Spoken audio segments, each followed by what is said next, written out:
ଆଜ୍ଞା ବର୍ତ୍ତମାନ ପରିସ୍ଥିତିରେ जो भाया वायुमंडल अनियमित देखा ताकू रोकवा लगे आज गोटे ओजन डे ऑब्जर्वेशन करा कि ओडिशा सरकार का निर्देश अच्छे आउ ओजन लेयर के केंदा करी आमे कंट्रोल करमा एनवायरनमेंट के केंदा कंट्रोल करमा और ई वार्ताटा केंदा करी आमे परिवेश प्रेमी तथा जनसाधारण को पहुँचेबा तार मुख्य उद्देश्य थिला परिवेश को कंट्रोल करबा आम वन विभाग मुख्य दायित्व रही है। तो यही वार्ताटा ओजन लेयर जो लॉस होचे लॉस होगा द्वारा जो अनियमितता देखा जाउछि वायुमंडल रे परिवेश रे ताको केमती कंट्रोल करि परबा से उद्देश्य गोटे आज सार को निर्देश क्रमे नयागढ़ हाईस्कल का प्रिंसिपल हाईस्कल प्रधान शिक्षक अनुमति क्रमे गोटे स्कूल गोटे कार्यक्रम अनुष्ठित होता जेनटा कि बहुत सुंदर होता और यहाँ द्वारा मुझे अनुभव करुच्ची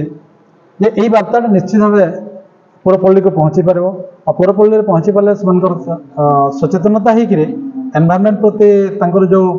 महात्म्यटा रही है ओजन स्तर के कंट्रोल करेंगे से प्रति आगे रहे बोल मुझे आशा करुचे। आज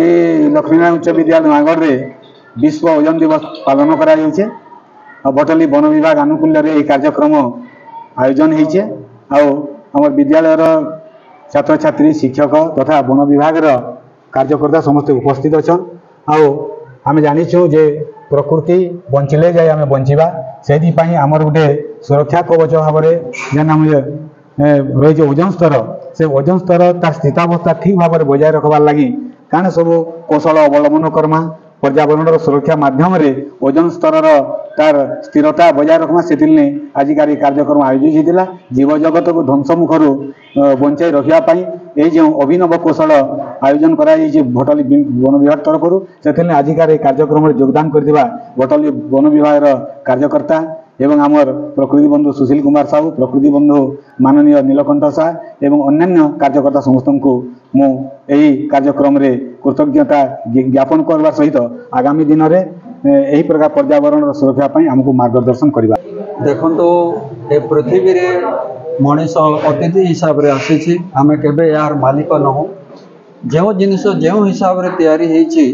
भगवान जो स्तर में जहाँ देते ताहा ठीक किंतु आमर बुद्धिर विकास संगे संगे मनीष अतिशय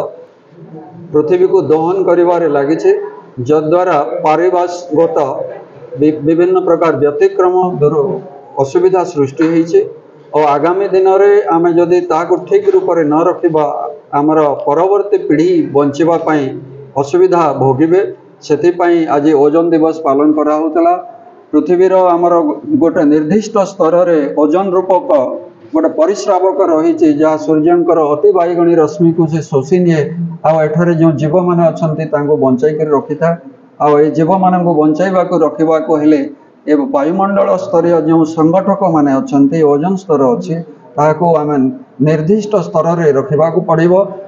अतिमात्रा आमर जो एरोसोल व्यवहार होची स्प्रे कैन व्यवहार होची आम फ्रिज व्यवहार करुँ एसी व्यवहार करुँ से सब परिवर्तन न कले आगामी दिन में निश्चित भाव में विपद रे पड़वा कारण ए पर्यंत जहाँ गवेषणा होती 95% जीव विलोप हो सारी आउ जो 5% बंचिक अच्छु यार जदि रक्षा करा न जाए निश्चित भाव में आगामी दिन में मंगल बा चंद्र भलिया पृथ्वी भी जीवशून्य हो जाए। धन्यवाद।